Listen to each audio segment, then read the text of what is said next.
이 재수없는 년아. 어디서 피를 흘리고 난리야. 내 아들 사업 망칠 일 있어? 병원 침대 위 링거를 꽂고 누워있는 만삭의 며느리에게 시어머니는 물 한 모금 주지 않았습니다. 대신 그녀의 손가락에 끼워진 결혼 반지를 억지로 비틀어 뺐습니다.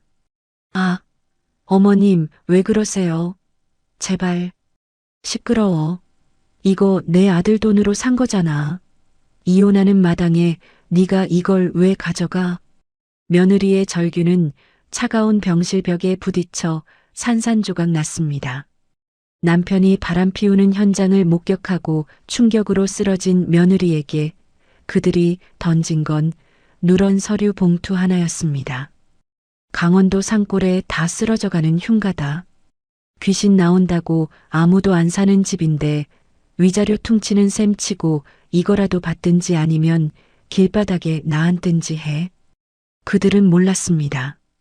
자신들이 쓰레기처럼 던져준 그 흉가가 사실은 100년 전 독립운동가 조상이 숨겨둔 수백억 원의 보물단지였다는 사실을 말이죠. 그리고 그 집에는 탐욕스러운 후손들을 응징할 섬뜩한 유언장이 숨겨져 있었다는 것을요. 가장 비참하게 버려진 순간 인생 역전의 로또를 쥐게 된 한 여자의 이야기, 그리고 뒤늦게 땅을 치며 피눈물을 흘리게 될 전남편과 시어머니의 처절한 몰락. 과연 그 낡은 기와집 괴종시계 안에서는 무엇이 나왔을까요? 사이다 원샷 할 준비 되셨나요? 오늘의 사연 시작하기 전에 구독을 꾹 눌러주세요. 오늘도 행복이 넘쳐나길 기원하겠습니다. 오늘의 사연 시작합니다. 차가운 늦가을 바람이 옷깃을 파고드는 날이었습니다. 출산 예정일을 한 달 앞둔 서연은 남산만 한 배를 움켜쥐고 남편 민석의 오피스텔로 향했습니다. 남편이 회사 금고 열쇠를 집에 두고 갔다는 연락을 받았기 때문이었죠.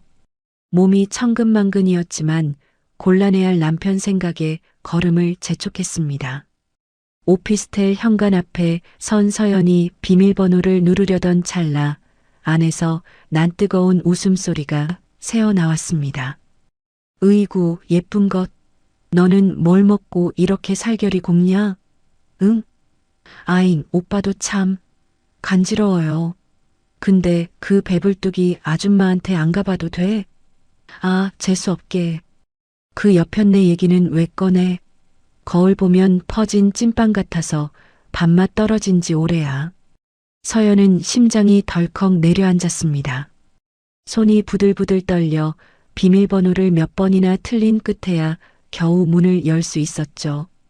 현관에는 낯선 여자의 새빨간 하이힐이 널브러져 있었고 거실 바닥엔 속옷과 옷가지들이 뱀 허물처럼 안방까지 이어져 있었습니다.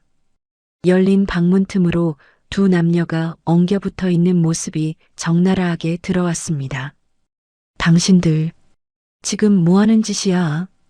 서연의 비명에 두 사람은 화들짝 놀라 떨어졌습니다.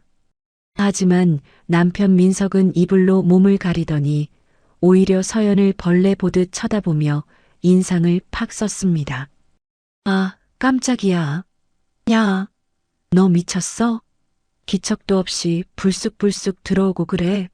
사람 놀라 죽는 꼴 보고 싶어서 환장했냐? 뭐, 열쇠 가져오라며. 내가 이 몸으로 헐레벌떡 왔는데. 이게 뭐 하는 짓이냐고. 민석은 콧방귀를 뀌며 고개를 돌려버렸고 옆에 있던 내연녀는 서연의 배를 위아래로 훑으며 비아냥거렸습니다. 어머 오빠, 저 배 좀 봐. 곧 터지겠어. 징그러워라. 언니 눈치가 있으면 빠져주지 그랬어요? 한참 분위기 좋았는데 매너 없게. 인연이 어디서 주둥이를 놀려. 서연이 울분을 토하며 다가서자 민석이 벌떡 일어나 서연의 어깨를 거칠게 밀쳐버렸습니다. 아, 시끄러워. 재수온 붓게 어디다 대고 행패야. 당장 안 꺼져? 아! 서연은 중심을 잃고 쿵소리가 나도록 엉덩방아를 찧었습니다. 곧이어 아랫배가 찢어지는 듯한 통증이 밀려왔고 다리 사이로 붉은 선혈이 주르륵 흘러내려 비싼 카펫을 적셨습니다. 아, 아가야. 식은땀을 흘리며 쓰러진 서연을 보고도 민석은 오만상을 찌푸리며 소리를 질렀습니다. 아씨, 미치겠네. 야, 너 나 엿먹이려고 일부러 그러지? 이거 직수입한 카펫인데 피 칠갑을 해놓으면 어떡하냐고. 민석은 아내의 안위 따위는 안중에도 없다는 듯 내연녀에게 손짓했습니다. 자기야, 빨리 옷 입고 나가 있어. 재수 없는 꼴 보지 말고. 아, 찝찝해서 진짜. 내연녀는 코를 막으며 피비린내 역겹다는 말을 남기고 도망치듯 빠져나갔고 민석은 귀찮다는 듯 119의 건성으로 주소를 불러주고는 전화를 끊어버렸습니다. 희미해지는 의식 속에서 서연은 뱃속의 아기를 지키기 위해 배를 감싸주며 속으로 빌고 또 빌었습니다. 아가야, 제발 버텨줘. 엄마가 미안해. 얼마 후 병원에서 눈을 뜬 서연의 눈에 들어온 건 남편이 아닌 시어머니 최 여사였습니다. 최 여사는 팔짱을 낀 채 도끼 눈을 뜨고 서연을 내려다보고 있었죠. 깼냐?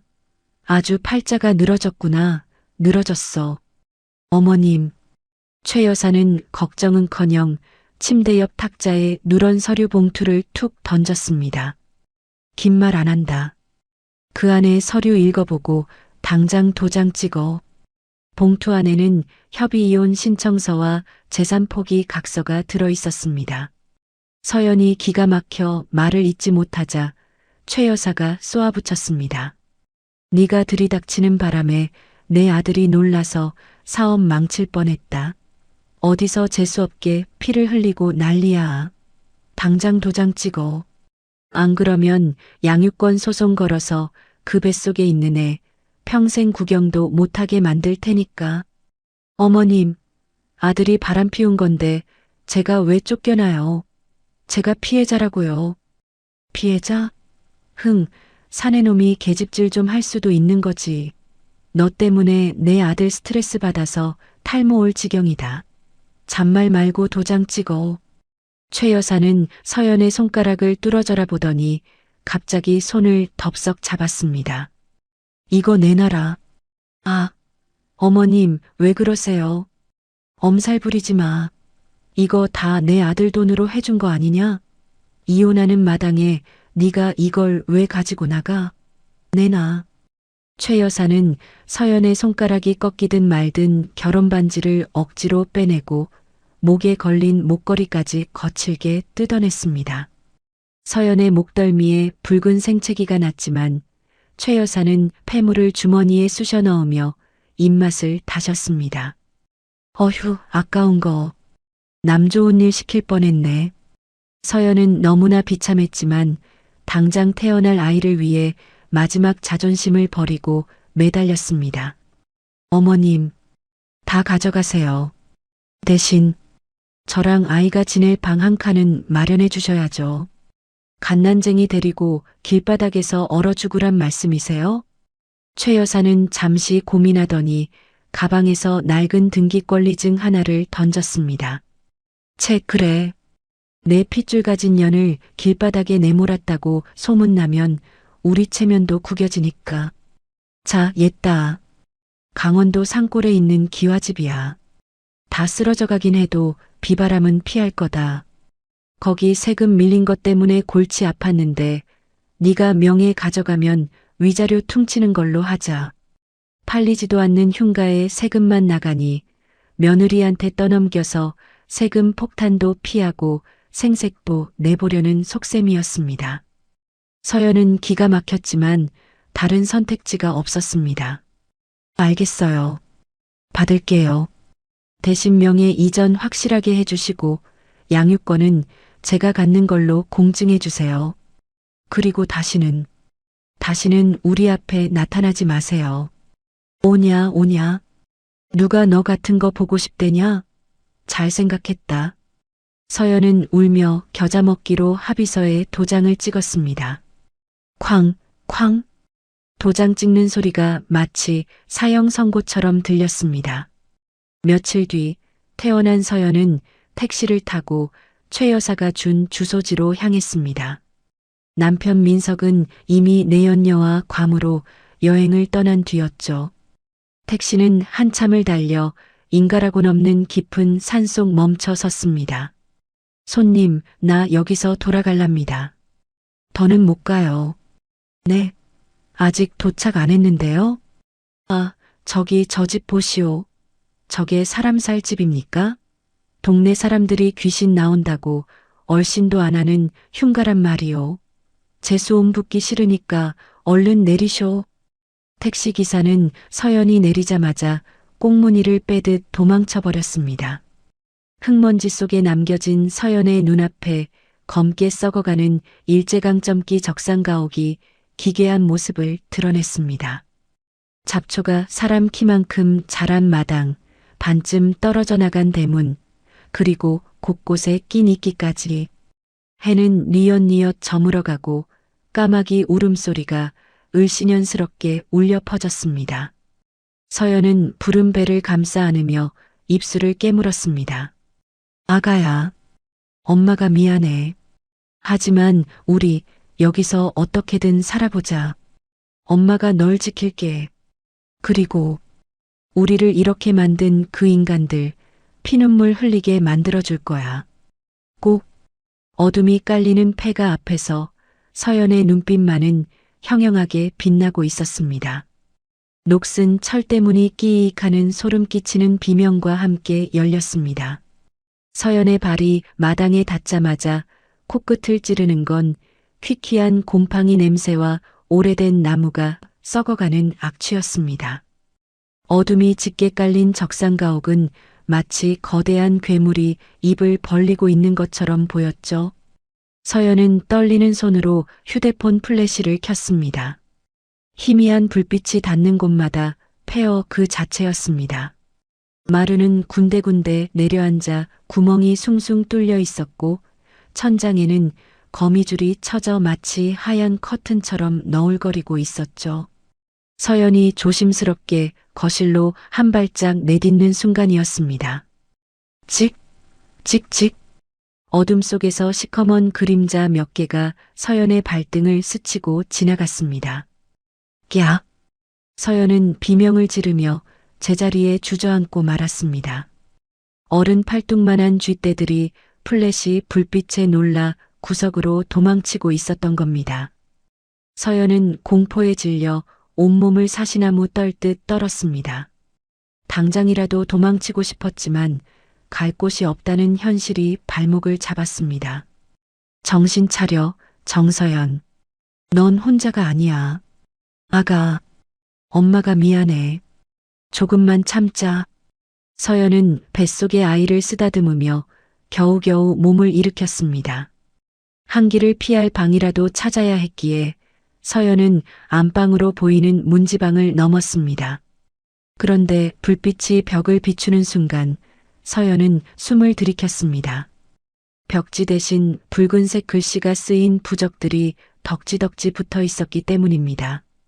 색이 바래 누렇게 뜬 종이 위에 붉은 격면 주사로 그려진 기괴한 문양들, 그리고 그 한가운데에는 누군가 손톱으로 긁은 듯한 글씨가 선명하게 남아 있었습니다.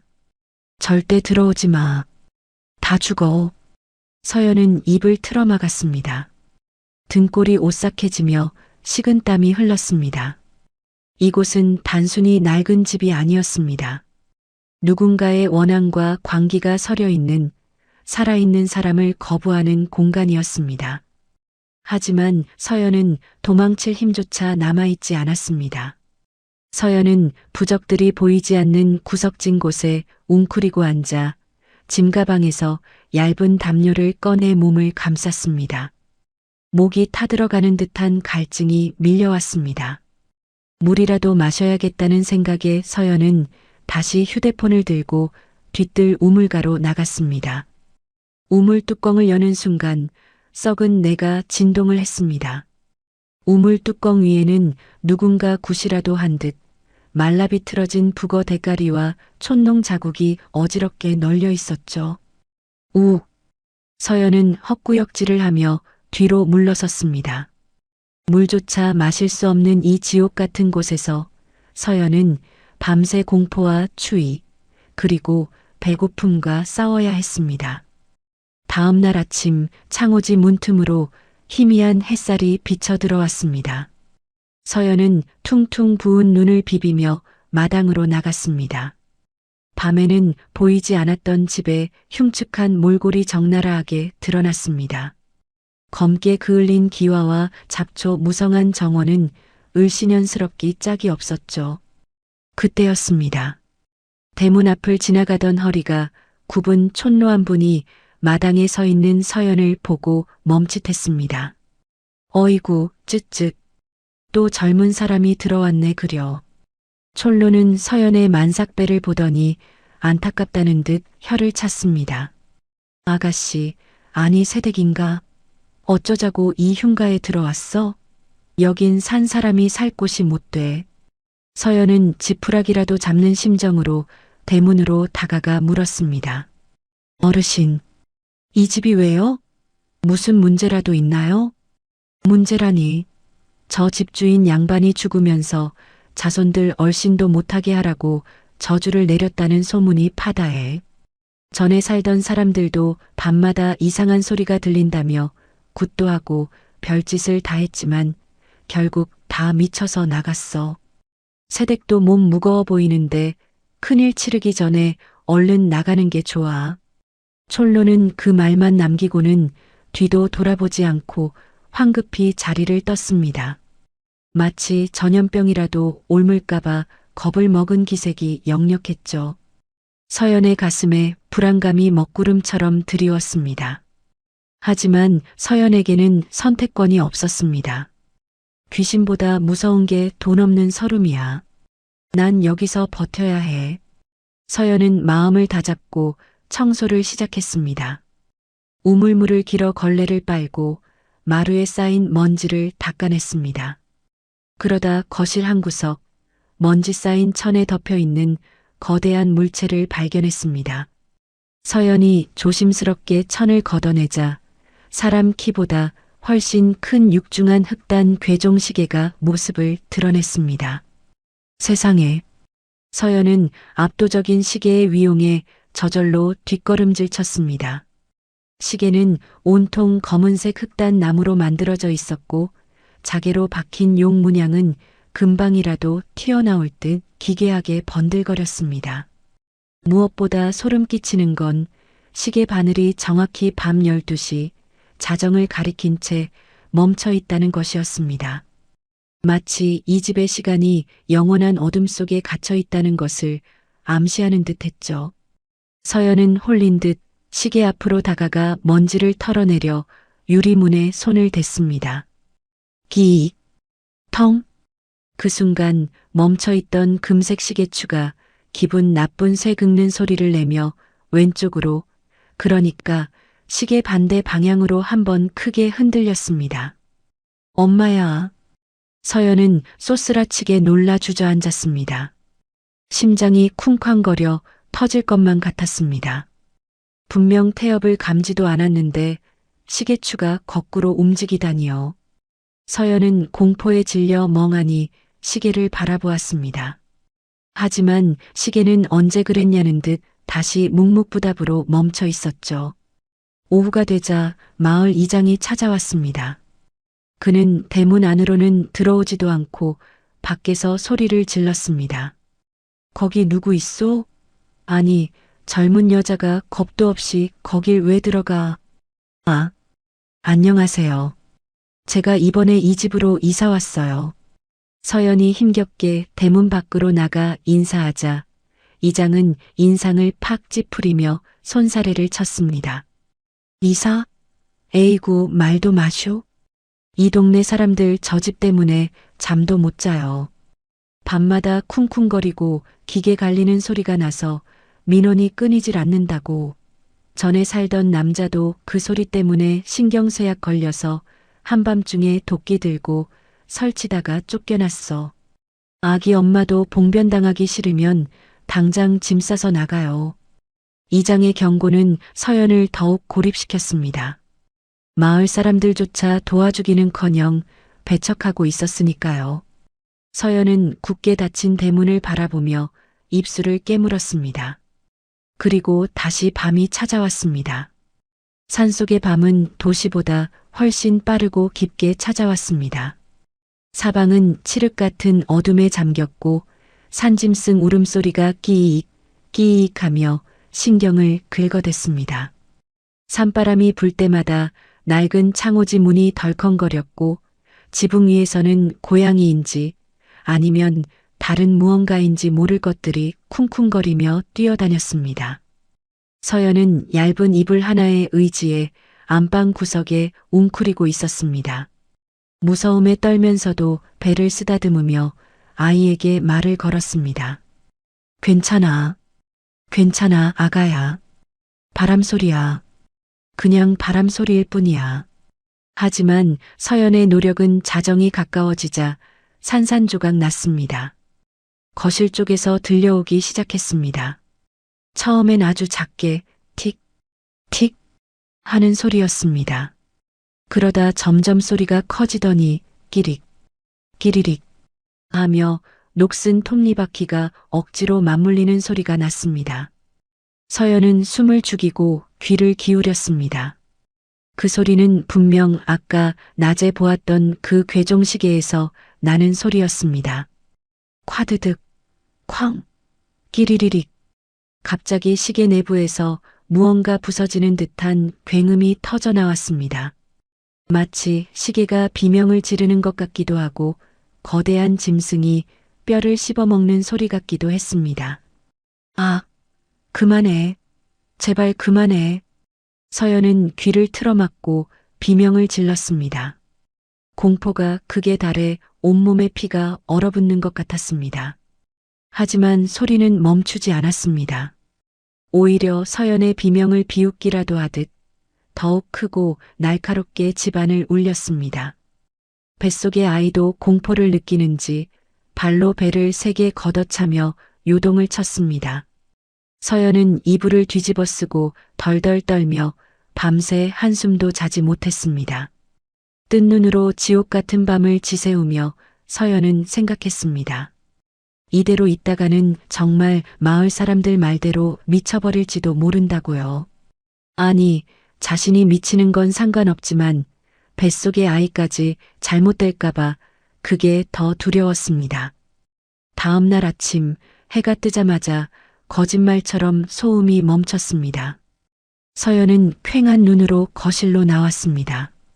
눈 밑은 검게 내려앉았고 입술은 바싹 말라 터져 있었죠. 서연은 거실 한가운데 버티고 서 있는 괴종시계를 노려보았습니다. 저주받은 물건이든 고장난 기계 덩어리든 이제는 끝장을 봐야 했습니다. 서연은 창고를 뒤져 낡은 공구함을 찾아냈습니다. 녹슨 망치와 드라이버를 손에 쥔 서연의 눈빛이 매섭게 변했습니다. 그래, 네가 이기나 내가 이기나 한번 해보자. 내 아이를 괴롭히는 건 귀신이든 뭐든 용서 안 해. 만삭의 임산부라고는 믿기지 않는 결연한 표정으로 서연은 묵직한 망치를 들고 시계 앞으로 성큼성큼 다가갔습니다. 이것은 단순한 수리가 아니었습니다. 생존을 위한 처절한 몸부림의 시작이었습니다. 일주일 뒤 세상이 뒤집힐 듯한 폭풍우가 몰아치던 밤이었습니다. 기상청에서는 수십 년 만에 찾아온 강력한 태풍이라고 연일 떠들어댔죠.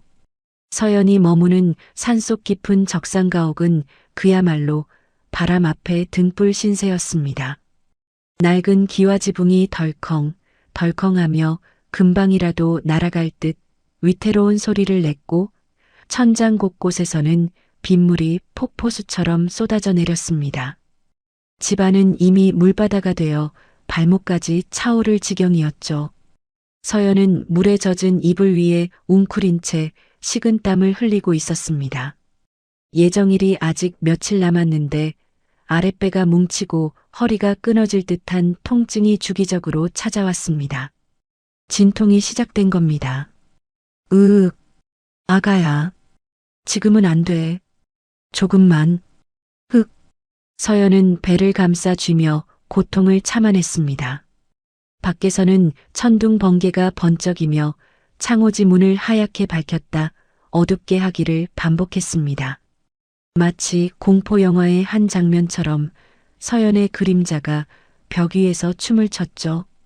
한편 칠흑 같은 어둠 속 집 밖 언덕 위에는 낡은 트럭 한 대가 비상등도 켜지 않은 채 서 있었습니다.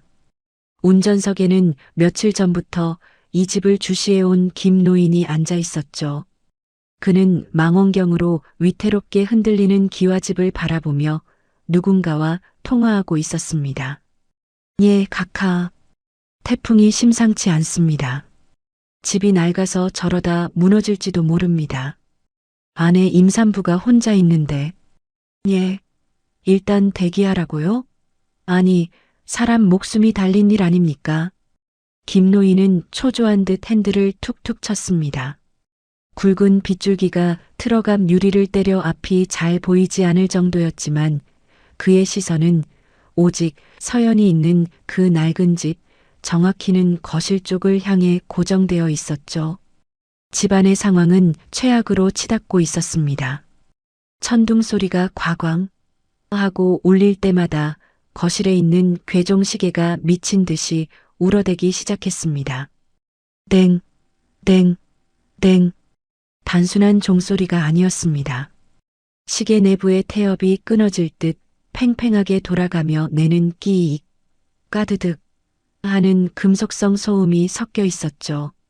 마치 시계가 고통에 몸부림치며 비명을 지르는 것 같았습니다. 서연은 진통의 고통과 시계 소음이 뒤섞여 정신이 혼미해질 지경이었습니다. 머리가 깨질 것 같고 고막이 터질 것만 같았죠. 제발, 제발 좀 조용히 해. 닥치라고. 서연은 귀를 틀어막고 소리를 질렀지만 시계는 보란 듯이 더 큰 소리를 토해냈습니다. 쾅, 쾅, 쾅. 급기야 시계 내부에서 무언가 퉁겨져 나와 유리를 때리는 소리까지 났습니다. 서연의 눈동자가 공포와 광기로 흔들렸습니다. 이대로 있다가는 아이를 낳기도 전에 자신이 먼저 미쳐버리거나 저 시계 귀신에게 잡아먹힐 것만 같았죠. 안 돼. 내 아이는 내가 지켜. 너 따위한테 안 줘. 서연은 비틀거리는 몸을 일으켜 공구함을 뒤졌습니다. 손에 잡힌 건 묵직한 망치였습니다. 서연은 입술을 피가 나도록 깨물며 거실로 기어나갔습니다. 번개가 번쩍일 때마다 거대한 괴종시계가 괴물처럼 서연을 내려다보는 듯 했습니다. 부서져, 부서져 버리라고. 서연은 온 힘을 다해 망치를 휘둘렀습니다. 쨍그랑. 시계 전면의 유리가 산산조각이 나며 바닥으로 흩어졌습니다. 하지만 서연은 멈추지 않았습니다. 시계 하단부 소리가 울려나오는 나무 판자를 향해 미친 듯이 망치질을 해댔습니다. 우지끈, 쾅, 퍽. 오래된 흑단 나무가 비명을 지르며 쪼개졌습니다. 서연의 손에도 유리 파편이 튀어 피가 흘렀지만 고통조차 느껴지지 않았습니다. 오직 이 소음을, 이 저주를 끝내야겠다는 일념뿐이었죠. 그때였습니다. 쾅! 서연이 마지막 힘을 짜내어 시계의 가장 밑바닥 판자를 내리치는 순간 둔탁한 소리와 함께 시계에 숨겨진 이중 공간이 드러났습니다. 단순히 나무가 부서진 게 아니라 정교하게 짜맞춰진 비밀 공간의 잠금 장치가 풀린 것이었죠. 그리고 믿을 수 없는 광경이 펼쳐졌습니다. 부서진 틈 사이로 낡은 가죽 가방 하나가 툭 떨어지더니 그 뒤로 기름 종이에 쌓인 묵직한 꾸러미들이 와르르 쏟아져 내린 겁니다. 철퍼덕, 짤그랑. 빗물이 고인 흙바닥 위로 떨어진 꾸러미들이 풀어지며 번쩍이는 무언가가 사방으로 흩어졌습니다. 이게 뭐야? 서연은 숨을 헐떡이며 바닥을 내려다보았습니다. 번개가 번쩍이는 순간 서연의 눈이 휘둥그레졌습니다. 그것은 돌덩이가 아니었습니다. 어둠 속에서도 찬란하게 빛나는 누런 황금. 바로 금괴였습니다.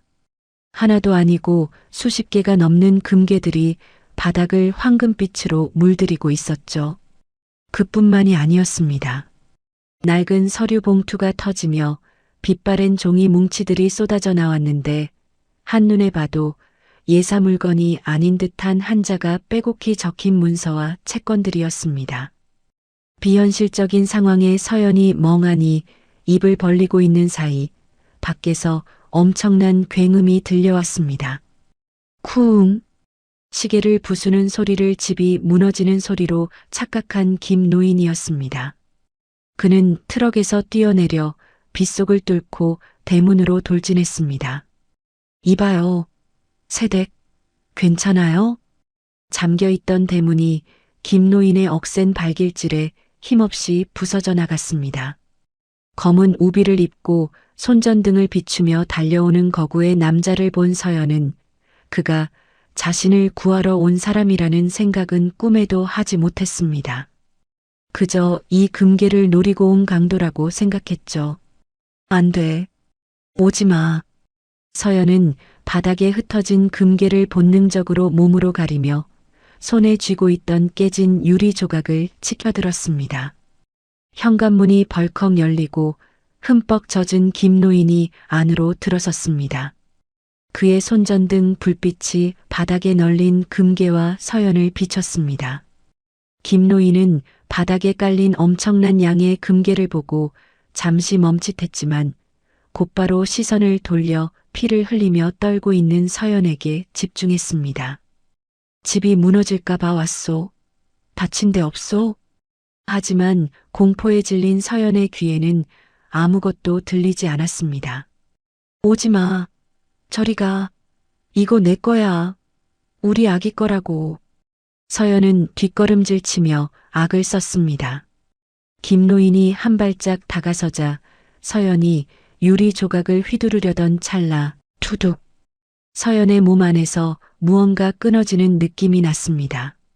그리고 다리 사이로 뜨거운 양수가 왈칵 쏟아져 내렸습니다. 아! 극심한 산통이 허리를 끊어놓을 듯 밀려왔습니다. 서연은 비명과 함께 바닥으로 고꾸라졌습니다. 배가 뒤틀리는 고통에 숨조차 쉬기 힘들었습니다. 세댁. 김노인은 서연이 쓰러지자마자 망설임 없이 달려들었습니다. 그는 자신의 두꺼운 우비를 벗어 흙바닥에 쓰러진 서연을 감쌌습니다. 서연은 고통 속에서도 금괴 가방을 손에서 놓지 않으려 발버둥 쳤습니다. 이거 안 돼. 뺏어가지 마. 김노인은 서연의 손을 꽉 잡으며 험상궂은 인상과는 달리 아주 단호하고 듬직한 목소리로 말했습니다. 걱정 마쇼. 10원 한 장 안 건드릴 테니. 이건 당신 거요. 정신 똑바로 차려요. 아기 살려야 할 거 아니오. 김노인의 호통에 서연은 정신이 번쩍 들었습니다. 그는 바닥에 흩어진 중요 문서와 금괴들을 순식간에 가죽 가방에 쓸어 담았습니다. 그리고 그 무거운 가방을 서연의 품에 안겨주었습니다. 이건 댁이 목숨 걸고 지켜야 할 물건이요. 절대 손에서 놓지 마시오. 김노인은 빗물이 흥건한 바닥에서 거구의 몸으로 만삭인 서연을 번쩍 안아들었습니다. 꽉 잡으시오. 그는 폭우가 쏟아지는 마당을 가로질러 자신의 트럭을 향해 달리기 시작했습니다. 서연은 김노인의 품에 안겨 빗물인지 눈물인지 모를 것에 젖은 채 흐릿해지는 시야로 트럭을 바라보았습니다. 트럭 뒷유리에 붙어있는 스티커 하나가 눈에 들어왔습니다. 문화재 지킴이. 트럭 조수석에 눕혀진 서연은 쏟아지는 잠과 고통 사이에서 사투를 벌였습니다. 김노인이 시동을 걸며 다급하게 어딘가로 전화를 걸었습니다. 병원 응급실 준비시켜. 산모가 위급해. 그리고 찾았네. 드디어 주인을 찾았어. 와이퍼가 미친 듯이 춤을 추는 트럭 안에서 서연은 품에 안은 금괴 가방의 차가운 감촉을 느끼며 정신을 잃어갔습니다. 폭풍우가 몰아치는 밤, 버려진 흉가에서 시작된 기적은 그렇게 서연의 운명을 태풍의 눈 속으로 몰아넣고 있었습니다. 폭풍우가 휩쓸고 간 다음 날 아침은 거짓말처럼 고요했습니다. 창밖으로 쏟아지는 눈부신 햇살이 서연의 눈꺼풀을 간지럽혔습니다. 서연이 무거운 눈을 뜨자 코끝에 익숙한 알코올 냄새와 은은한 분유 냄새가 섞여 들어왔습니다. 서연은 무의식적으로 옆을 더듬었습니다. 따뜻하고 보드라운 감촉이 손끝에 닿았습니다. 고개를 돌려보니 투명한 신생아 바구니 안에서 꼬물거리는 작은 생명체가 새근새근 잠들어 있었습니다. 아가, 서연의 눈에서 뜨거운 눈물이 주르륵 흘러내렸습니다. 지난밤의 지옥 같았던 시간들이 주마등처럼 스쳐 지나갔습니다. 태풍, 괴종시계의 비명, 쏟아지던 금괴, 그리고 정신이 좀 드시오? 굵직한 목소리에 서연은 화들짝 놀라 고개를 돌렸습니다. 병실 소파에 김노인이 팔짱을 낀 채 앉아 있었습니다. 그는 며칠 밤을 새운 듯 수염이 거뭇하게 자라 있었고 눈은 퀭했지만 그 눈빛만은 여전히 형형했습니다. 그리고 그의 무릎 위에는 서연이 목숨 걸고 챙겼던 그 낡은 가죽 가방이 굳건히 놓여 있었습니다. 어르신, 제가 어떻게 큰일 날 뻔했소. 조금만 늦었어도 산모나 애나 둘 다 위험할 뻔했지. 하지만 보시오. 하늘이 도왔는지 아주 튼튼한 공주님이 나왔소. 김노인은 무뚝뚝하게 말하면서도 잠든 아기를 바라보는 눈길에는 따스함이 서려 있었습니다. 서연은 몸을 일으키려다 욱신거리는 통증에 얼굴을 찡그렸습니다. 무리하지 마시오. 그리고 이것부터 확인하시오. 김노인은 무릎에 있던 가죽 가방을 서연의 침대 위로 올려놓았습니다. 묵직한 무게감이 서연의 허벅지를 눌러왔습니다. 떨리는 손으로 가방을 열자 병실의 형광등 불빛 아래에서 누런 황금빛이 번쩍였습니다. 꿈이 아니었습니다. 이게 다 진짜 금인가요? 진짜고 말고 그것도 그냥 금이 아니오. 1930년대 상해 임시정부로 보내지려다 일제의 감시가 심해져 숨겨놓았던 독립운동 군자금이요. 네, 독립운동 자금이요? 서연은 믿을 수 없다는 표정으로 김노인을 쳐다보았습니다. 그럼 그 집은, 그 일본식 적산가옥은 뭐예요? 택시 기사님도 그렇고 마을 사람들도 다 일본 놈들이 살던 흉가라고. 김노인은 허허 웃으며 품에서 명함 한 장을 꺼내 건넸습니다. 문화재청 자문위원 고미술품 감정사 김영석. 사람들은 겉만 보고 판단하지. 자네 시댁 식구들도 그랬고 등잔 밑이 어둡다는 말 알지? 자네 시댁의 증조부 되시는 분은 아주 대담한 독립운동가셨소. 일제의 의심을 피하려고 일부러 친일파들이 모여 사는 부촌의 적산가옥을 매입해 위장 본부로 쓰신 거지. 서연은 머리를 한 대 얻어맞은 기분이었습니다. 최 여사가 재수없는 흉가라며 버렸던 그 집이 사실은 목숨을 걸고 나라를 지키려던 조상의 피와 땀이 서린 성소였다니요. 조상님은 해방 후에도 혹여나 후손들이 이 사실을 알고 재산을 탕진하거나 친일파 잔당들에게 뺏길까봐 일부러 저주받은 집이라는 소문을 내고 봉인해 두신 거요. 진정한 주인이 나타날 때까지 말이요. 김노인은 가방 깊숙한 곳에서 낡은 서류 뭉치를 꺼내 펼쳤습니다. 이건 당시 발행된 무기명 채권과 토지 문서들이요. 내가 대충 감정해 봤는데 금괴 무게랑 이 문서들의 역사적 가치, 그리고 그 기와집 부지의 잠재적 가치까지 합치면 김노인은 잠시 뜸을 들이더니 손가락 5개를 펴 보였습니다. 현재 시세로 최소 500억 원은 좋게 될 거요. 500억이요. 서연은 입을 다물지 못했습니다. 500억? 평생 만져보지도 못한, 아니 상상조차 해본 적 없는 천문학적인 액수였습니다. 남편 민석이 바람을 피우고 시어머니가 위자료 한 푼 안 주려고 쫓아냈던 그 패가가 사실은 로또 당첨금의 수십 배에 달하는 보물단지였던 겁니다. 법적으로도 문제 없소? 자네 시어머니가 아주 친절하게도 이 집과 그에 속한 모든 부속물을 자네에게 넘긴다는 이혼 합의서에 도장까지 찍어주지 않았나? 공증까지 마쳤으니 이 땅에서 나온 돌멩이 하나까지도 다 자네 거요. 김노인의 말에 서연의 가슴 속에서 뜨거운 무언가가 솟구쳐 올랐습니다. 그것은 단순한 기쁨이 아니었습니다.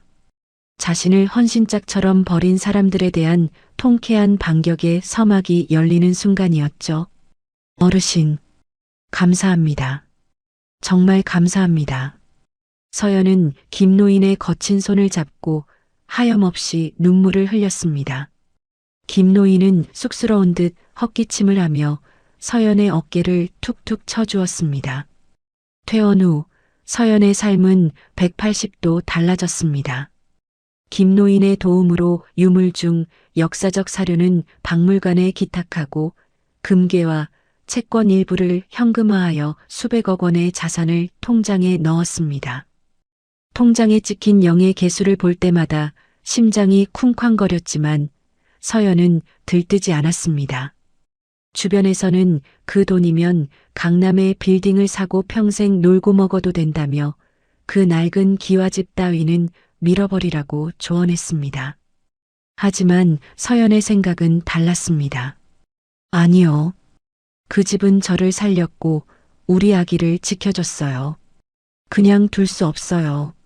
서연은 대학 시절 잊고 살았던 미술 전공의 기억을 되살렸습니다. 그녀는 낡은 작업복을 입고 아기띠로 딸을 등에 업은 채 공사 현장을 지휘하기 시작했습니다. 흉물스러웠던 적산가옥을 허무는 대신 그 뼈대와 역사를 그대로 살려 현대적인 감각을 더한 복합문화 공간으로 재탄생시키기로 한 겁니다. 여기 대들보는 썩은 부분만 도려내고 보강하세요. 저기 마루 밑은 유리로 마감해서 옛 구조가 보이게 할 거고요. 먼지를 뒤집어 쓰고 도면을 체크하는 서연의 눈빛은 과거 남편 눈치만 보던 유약한 주부의 모습이 아니었습니다.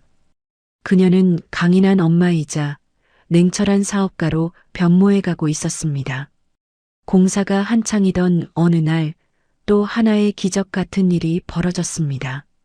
마루 밑바닥 공사를 하던 인부들이 낡은 함 하나를 더 발견한 겁니다. 사장님, 여기 좀 와보세요. 뭐가 또 나왔는데요? 서연이 달려가 함을 열어보자 그 안에는 빛바랜 흑백 사진들과 피 묻은 태극기가 고이 접혀 있었습니다. 사진 속에는 결연한 표정의 젊은 독립운동가들이 기와집 마당에서 어깨동무를 하고 있었죠. 그리고 그 뒷면에는 대한독립만세라는 글귀와 함께 서연의 딸과 비슷한 또래의 아이를 안고 있는 여인의 모습도 있었습니다. 아! 서연은 사진 속 여인과 눈을 맞추며 전율을 느꼈습니다. 100년 전 이 집을 지켰던 또 다른 어머니의 마음이 시공간을 넘어 서연에게 전해지는 듯 했습니다. 이 집은 단순히 돈으로 환산할 수 있는 곳이 아니에요. 제가 반드시 지켜낼 거예요. 서연은 그 사진과 태극기를 카페에 가장 잘 보이는 곳에 전시하기로 마음먹었습니다. 그리고 카페의 이름을 헤리티지 1930으로 지었죠. 이 스토리는 서연의 SNS를 통해 세상에 알려지기 시작했습니다. 폐가에서 발견된 독립운동의 흔적, 그리고 싱글맘의 도전. 사람들은 열광했습니다. 오픈 전부터 예약 문의가 빗발쳤고 방송국에서도 취재 요청이 줄을 이었습니다. 드디어 대망의 오픈 날. 산속 깊은 곳까지 차들이 줄을 지어 올라왔습니다. 흉가라며 피해 다녔던 마을 사람들도 떡을 들고 찾아와 우리 마을에 이런 경사가 날 줄 몰랐다며 축하해 주었죠. 깔끔한 베이지색 정장을 차려입은 서연은 김노인과 함께 테이프 커팅식 앞에 섰습니다. 그녀의 품에는 예쁜 드레스를 입은 딸이 방실방실 웃고 있었습니다. 자, 하나, 둘, 셋. 찰칵, 찰칵. 수많은 카메라 플래시가 터지고 서연은 환한 미소를 지으며 테이프를 잘랐습니다.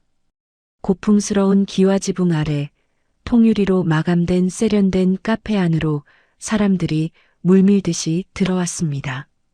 은은한 커피 향과 함께 재즈 음악이 흐르고 곳곳에 전시된 역사적 유물들은 사람들의 감탄을 자아냈습니다.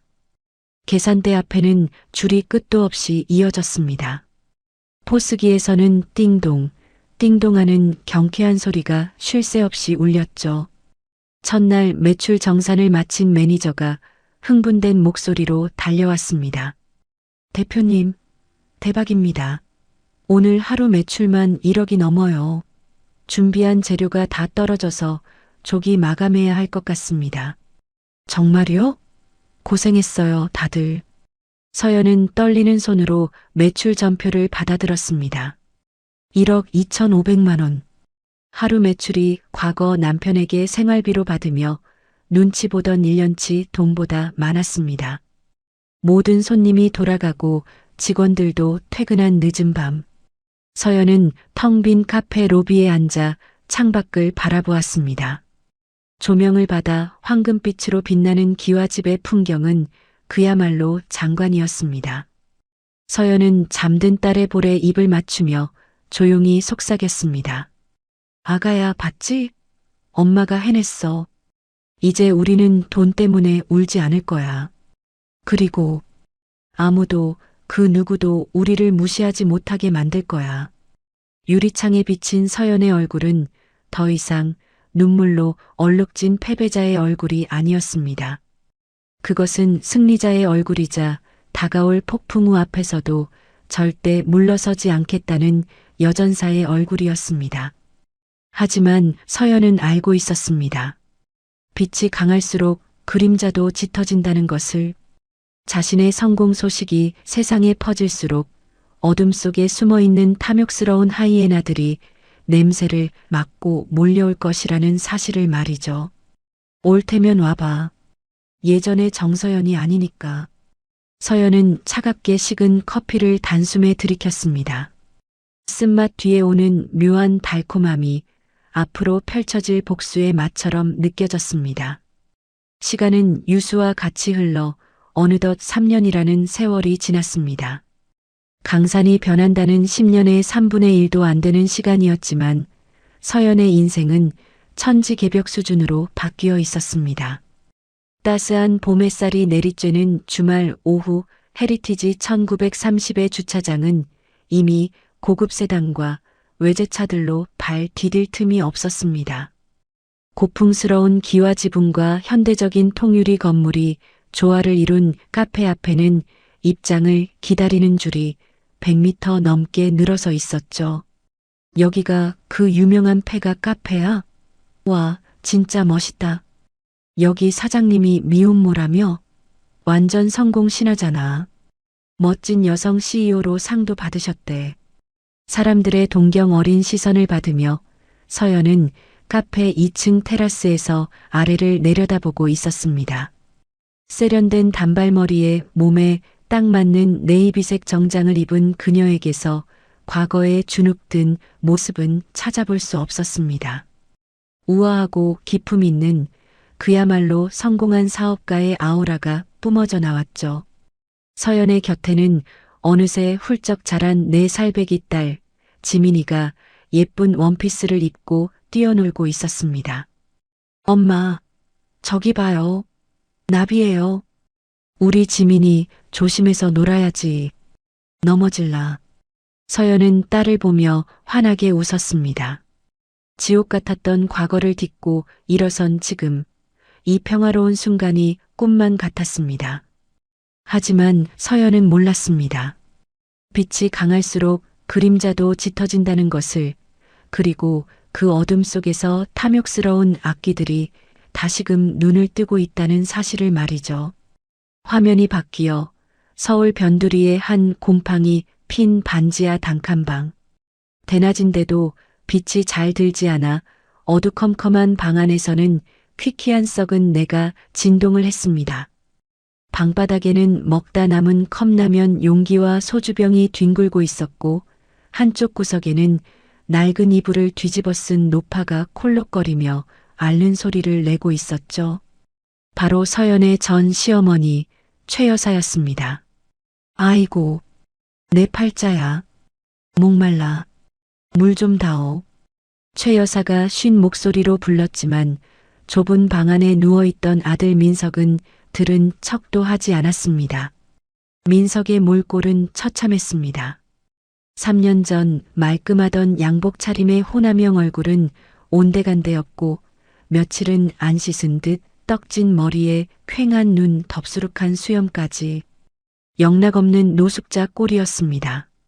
민석은 스마트폰으로 도박 사이트를 들여다보며 욕지거리를 내뱉었습니다. 아씨, 또 이뤘어. 이번엔 될 줄 알았는데. 민석의 인생은 내연녀가 회사의 공금을 횡령하고 해외로 도주한 그날부터 나락으로 떨어졌습니다. 회사는 부도가 났고 민석은 횡령 방조 혐의까지 뒤집었을 뻔하다가 겨우겨우 합의금을 물어주고 빈털터리가 되었습니다. 빚쟁이들에게 쫓겨 집도 차도 다 뺏기고 결국 이 냄새나는 반지하 방으로 숨어 들어온 것이었죠. 야, 이놈아, 애미가 물 좀 달라는데 귀가 먹었냐? 최 여사가 소리를 지르자 민석이 짜증을 확 내며 일어났습니다. 아, 좀 조용히 좀 하세요. 내가 지금 물 떠다 바칠 기분이에요? 엄마 때문에 내 인생 꼬인 거 생각하면 지금도 피가 거꾸로 솟는다고요. 뭐가 어째? 이게 다 너 바람나서 그 여우 같은 년한테 홀려서 그런 거지. 왜 내 탓을 해? 두 모자가 서로를 잡아먹을 듯 으르렁거리고 있을 때였습니다. 켜져 있던 낡은 TV에서 익숙한 목소리가 흘러나왔습니다. 네, 화제의 인물을 만나보는 시간입니다. 폐가를 보물로 만든 기적의 여성 CEO, 정서연 대표님을 모셨습니다. 순간 민석과 최 여사의 동작이 멈췄습니다. 두 사람은 홀린 듯 TV 화면을 바라보았습니다. 화면 속에는 눈이 부시도록 아름답고 당당한 서연이 미소를 짓고 있었습니다. 그리고 배경으로 나오는 그 으리으리한 카페와 갤러리. 저거. 최 여사가 떨리는 손가락으로 화면을 가리켰습니다. 저거, 내가 버린 그 기와집 아니냐? 강원도 산골 그 흉가? 민석도 입을 다물지 못했습니다. 기자가 서연에게 질문을 던졌습니다. 대표님, 이 공간의 가치가 어마어마하다고 들었습니다. 땅값과 건물 가치만 해도 수백억 원이라던데 사실인가요? 서연이 담담하게 대답했습니다. 네, 감사하게도 많은 분이 찾아주셔서 가치가 많이 올랐습니다. 하지만 저에게는 돈보다 저와 제 딸을 지켜준 소중한 보금자리라는 의미가 더 큽니다. 수백억이라는 단어가 민석의 뇌리에 꽂히는 순간 그의 눈빛이 탐욕으로 번들거렸습니다. 쿵쾅, 쿵쾅. 심장이 미친 듯이 뛰기 시작했습니다. 수백억? 그 쓰레기장 같던 집이? 최 여사는 기가 막혀 바닥을 치며 통곡했습니다. 아이고, 내가 미쳤지. 내가 눈이 삐었지. 굴러들어온 복을 내 발로 찼구나. 저게 다 내 돈인데. 우리 조상님이 남겨준 내 돈인데. 민석은 급히 스마트폰으로 헤리티지 1930을 검색했습니다. 블로그와 뉴스 기사에는 카페의 엄청난 매출과 서연의 자산 규모에 대한 찬사가 줄을 이었습니다. 민석의 손이 부들부들 떨렸습니다. 후회는 곧 분노로, 분노는 다시 더러운 욕망으로 변질되었습니다. 엄마, 오세요? 올 시간이 어디 있어요, 지금. 민석이 표정을 싹 바꾸며 비릿하게 웃었습니다. 찾아와야죠. 내 집, 내 돈, 그리고 내 마누라. 뭐, 이혼했는데 무슨 수로? 아직 방법이 있어요. 그 여자가 우릴 속인 거라고요. 그 집 가치를 알면서도 모른 척 위자료로 받은 거면 이거 사기예요. 그리고 우리한텐 지민이가 있잖아요. 내 핏줄. 다음 날 아침 헤리티지 1930 카페는 여느 때처럼 손님들로 북적였습니다. 서연이 직원들과 회의를 하고 있을 때 입구 쪽에서 웅성거리는 소리와 함께 고성이 들려왔습니다. 비켜. 내가 여기 사장 남편이야. 내 가게 내가 들어오는데 누가 막아. 서연이 놀라 고개를 돌리자 꼬질꼬질한 양복을 입은 민석이 경호원들을 밀치며 난봉을 부리고 있었습니다. 그 뒤에는 휠체어를 탄 최 여사가 아이고 며느리야. 시어머니 왔다. 하며 악을 쓰고 있었죠. 고급스러운 카페 분위기와는 전혀 어울리지 않는 마치 오물 같은 존재들이었습니다. 서연의 표정이 차갑게 굳어졌습니다. 심장이 철렁 내려앉았지만 겉으로는 내색하지 않으려 주먹을 꽉 쥐었습니다. 대표님, 경찰 부를까요? 매니저가 다급하게 물었지만 서연은 고개를 저으며 앞으로 나섰습니다. 여기서 피하면 오히려 더 큰 소란이 일어날 게 뻔했으니까요. 박민석 씨, 여긴 무슨 일이죠? 서연이 냉랭한 목소리로 묻자 민석은 뻔뻔하게 미소를 지으며 다가왔습니다. 그의 누런 이빨과 입가에 낀 침 자국이 서연의 비위를 상하게 했습니다. 여보, 무슨 일이라니? 남편이 아내 가게에 오는 게 이상해? 와, 우리 서연이 진짜 용됐네. 이 옷 비싼 거 아니야? 민석이 서연의 옷깃을 만지려 하자 서연은 벌레를 쳐내듯 그의 손을 쳐냈습니다. 손대지 마세요. 우린 이미 3년 전에 끝난 사이입니다. 영업 방해로 신고하기 전에 나가세요. 서연의 단호한 태도에 민석의 얼굴이 일그러졌습니다. 주변 손님들이 수군거리며 휴대폰으로 영상을 찍기 시작하자 민석은 오히려 목소리를 높여 연기를 시작했습니다. 야, 정서연, 너 진짜 독하다? 내가 사업 좀 망했다고 이렇게 문전박대를 해? 네가 누구 덕분에 이렇게 성공했는데 내가 준 집으로 떼돈 벌었으면 의리가 있어야 할 거 아니야. 휠체어에 앉은 최 여사도 거들었습니다. 그래, 이 천하에 몹쓸려나. 시어머니를 보고 인사도 안 해? 내가 너한테 그 집 줄 때 뭐라 그랬냐? 잘 키워서 갚으라 그랬지. 언제 입 싹 닫고 혼자 잘 먹고 잘 살라 그랬어? 썩은 냄새 나는 흉가 줬다고 고소한다고 난리칠 땐 언제고 이제 돈 좀 버니까 시댁은 나 몰라라 해? 사람들은 두 사람의 뻔뻔한 거짓말에 술렁이기 시작했습니다. 저 여자 성공하더니 남편 버린 거야? 원래 저 집이 시댁 거였대? 하는 말들이 들려왔습니다. 서연은 기가 막혀 말문이 막혔습니다. 그때 엄마가 걱정되어 달려온 어린 딸 지민이가 서연의 다리를 붙잡았습니다. 엄마, 무서워요. 지민이를 본 민석의 눈이 번뜩였습니다. 그는 갑자기 무릎을 꿇고 팔을 벌리며 심파극을 찍기 시작했습니다. 지민아, 아빠야. 아이고, 내 새끼. 그동안 아빠가 얼마나 보고 싶었는지 아니? 민석이 지민이를 낚아채듯 끌어안으려 하자 지민이는 싫어. 으앙 하고 울음을 터뜨리며 서연의 뒤로 숨었습니다. 서연은 분노가 머리끝까지 치솟았습니다. 당신 미쳤어? 아이한테 손대지 마. 서연이 민석을 밀쳐내자 민석은 바닥에 나뒹굴며 본색을 드러냈습니다.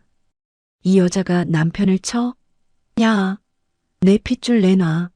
그리고 이 가게 내 명의로 된 집에서 시작한 거니까 절반은 내 거야. 내놔. 다 내놓으라고. 민석은 짐승처럼 울부짖으며 카페 테이블을 발로 차고 진열된 도자기들을 바닥으로 쓸어버렸습니다. 와장창 쨍그랑 깨지는 소리와 함께 카페는 아수라장이 되었습니다. 야! 손님들이 비명을 지르며 피했고 아이들은 울음을 터뜨렸습니다. 서연은 떨고 있는 지민이를 꽉 끌어안고 경호원들에게 소리쳤습니다. 뭐해요? 당장 이 사람들 끌어내세요. 건장한 경호원들이 달려들어 민석을 제압했습니다. 바닥에 깔린 민석은 발버둥을 치며 서연을 향해 저주를 퍼부었습니다. 이거 나, 이거 안 나? 야, 정서연, 두고 봐. 내가 소송 걸 거야. 사기 이혼으로 고소하고 친권 소송도 걸어서 너 빈털터리로 만들 거야. 내 집 내놔. 내 돈 내놔. 휠체어에 탄 최 여사도 끌려나가며 악을 썼습니다. 아이고, 며느리가 시어머니를 패네. 사람 살려. 저 독한 년이 내 재산 훔쳐가서 나를 고려장 지낸다. 천벌 받을 년.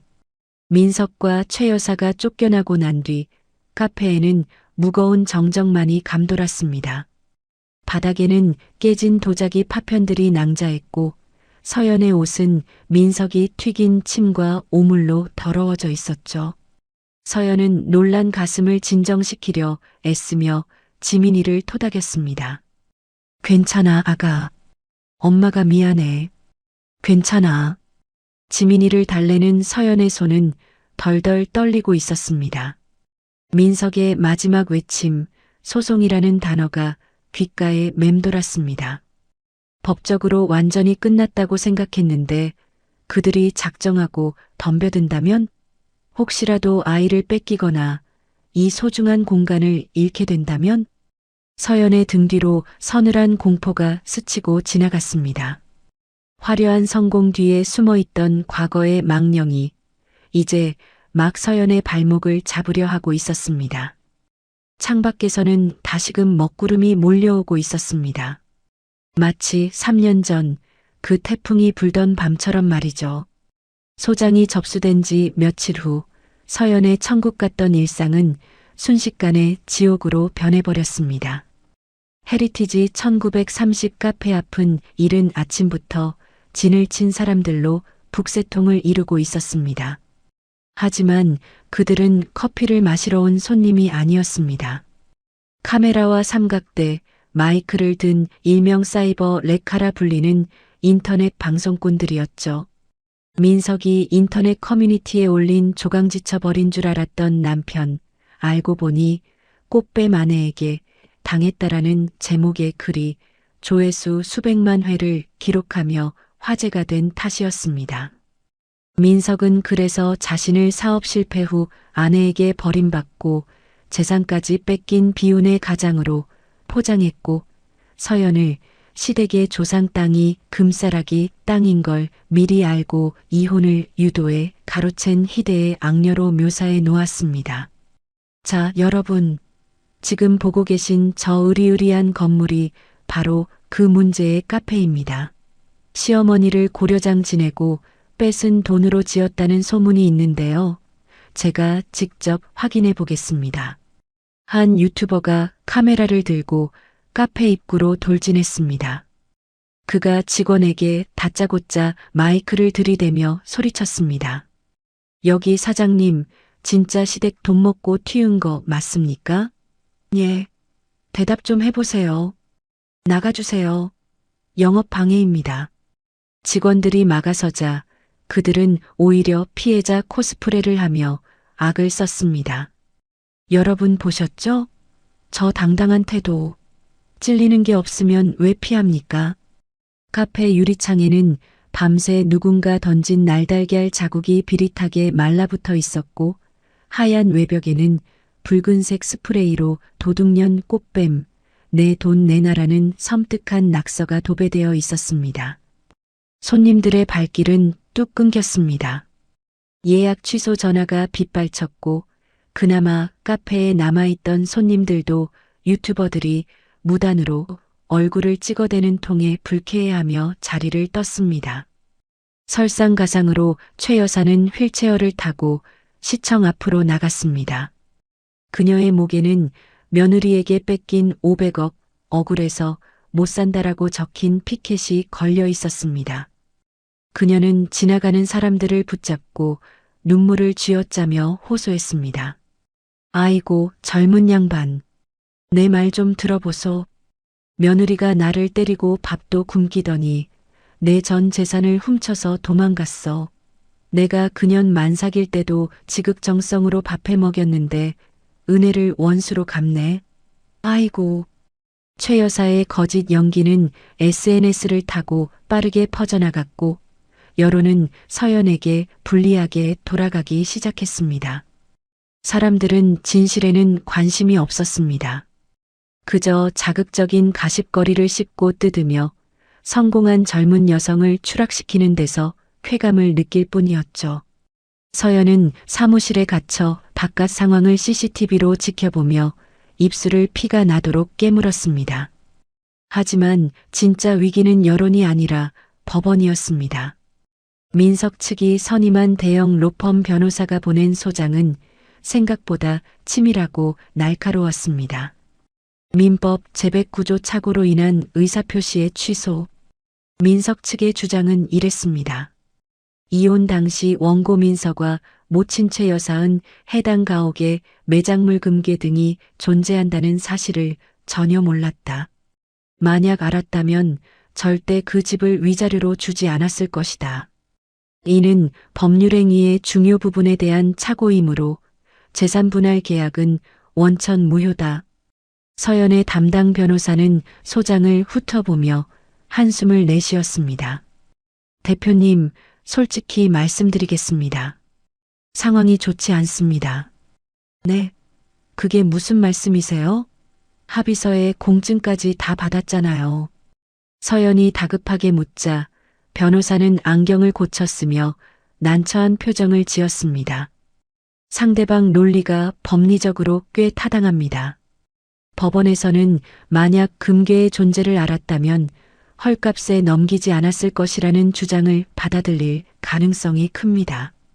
그렇게 되면 재산 분할을 다시 해야 하는데 최악의 경우 재산의 50% 이상, 아니 기여도를 따지면 그 이상을 뺏길 수도 있습니다.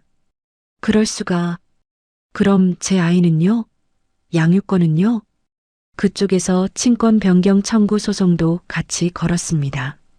엄마가 사기꾼이고 부도덕하다는 이미지를 씌워서 아이를 데려가려는 전략입니다.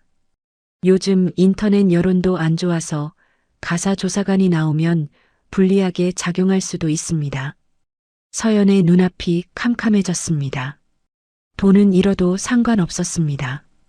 다시 벌면 되니까요. 하지만 지민이는 달랐습니다. 그 지옥 같은 집구석에 도박에 미친 아빠와 표독스러운 할머니 손에 지민이를 넘긴다? 차라리 죽는 게 나았습니다. 안 돼요. 절대 안 돼요. 서연은 가슴을 움켜쥐고 과호흡 증세를 보이기 시작했습니다. 숨이 쉬어지지 않았습니다.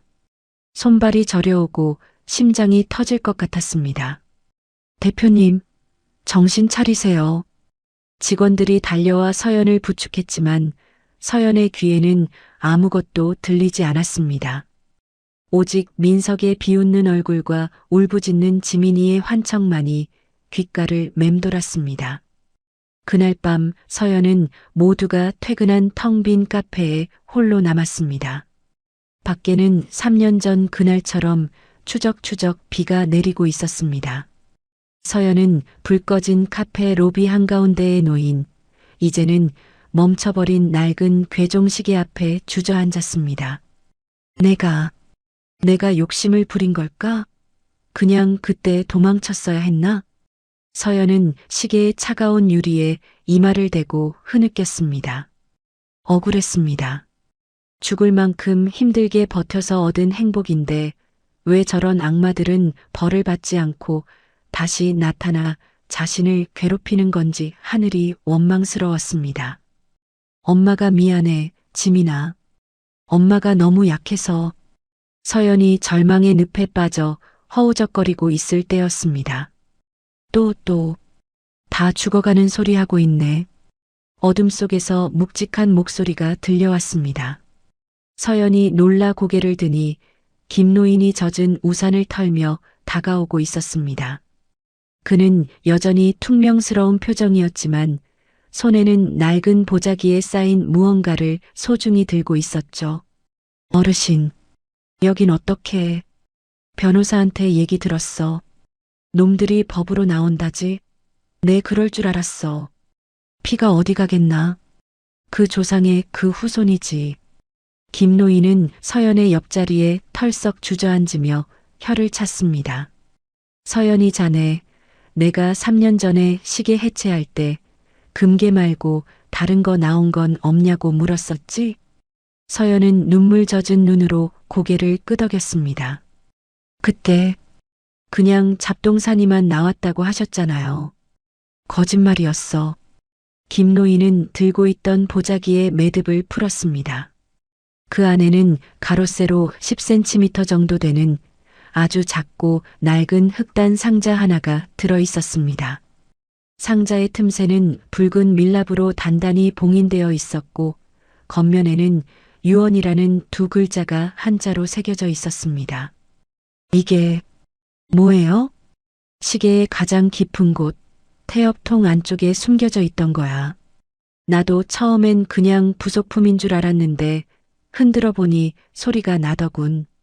김노인은 품에서 작은 칼을 꺼내 밀랍 봉인을 뜯어냈습니다. 투둑하는 소리와 함께 100년의 시간을 넘어 상자가 열렸습니다. 그 안에는 누렇게 변색되었지만 보존 상태가 완벽한 한지 문서 2장이 들어 있었습니다. 자, 읽어봐. 이게 자네를 살릴 동아줄이야. 서연은 떨리는 손으로 문서를 집어들었습니다. 한자와 한글이 섞인 옛날 문체였지만 내용은 명확했습니다. 유언장 본인은 이 유산을 오직 이 집을 끝까지 지키는 조강지처에게만 남긴다. 서연의 눈이 휘둥그레졌습니다. 김노인이 옆에서 설명을 덧붙였습니다. 자네시댁 증조부께서 생전에 아들이 여자 문제로 속 썩이는 걸 보고 예감하셨던 게지. 내 핏줄이라도 부도덕한 놈은 자격이 없다고 생각하신 거야. 서연은 다음 줄을 읽어 내려갔습니다. 그곳에는 더 충격적인 내용이 담겨 있었습니다. 단 내 후손인 남자가 첩을 들이거나 조강지처를 벌인 경우 그 핏줄은 상속권을 영구히 박탈당하며 이 집과 관련된 모든 매장물의 소유권은 버림받은 처에게 전액 귀속된다. 그리고 그 뒤에는 당시 경성지방법원 일제 강점기 법원의 관인이 찍힌 상속 특약 등기 서류가 첨부되어 있었습니다. 단순한 개인의 유언이 아니라 법적인 효력을 갖춘 공증 문서였던 것입니다. 서연의 손끝이 파르르 떨렸습니다. 눈물이 핑 돌았지만 이번에는 슬픔의 눈물이 아니었습니다. 그것은 전율이었습니다. 어르신, 이게 있으면 놈들이 주장하는 착오니 뭐니 하는 건 다 헛소리가 되는 거야. 착오가 아니라 놈들은 애초에 상속 자격이 없었던 거니까. 민석이 놈 바람 피우고 자네 쫓아냈지? 그 순간 놈은 유산에 대한 모든 권리를 잃은 거야. 이 문서는 그걸 증명하는 완벽한 법적 증거고. 김노인은 서연의 어깨를 꽉 잡으며 눈을 맞췄습니다. 내가 이걸 왜 여태 숨겼는지 아나? 놈들이 욕심을 부리고 발톱을 드러낼 때 그때 목을 쳐야 확실하게 죽일 수 있기 때문이야. 이제 때가 됐어. 가서 보여줘. 진짜 주인이 누군지. 서연은 유언장을 가슴에 품었습니다. 100년 전 얼굴도 모르는 조상님이 마치 미래를 내다보고 자신을 위해 남겨준 선물 같았습니다. 서연의 눈빛이 달라졌습니다. 공포와 불안은 사라지고 서늘한 분노와 확신이 그 자리를 채웠습니다. 서연은 주머니에서 휴대폰을 꺼내 담당 변호사에게 전화를 걸었습니다.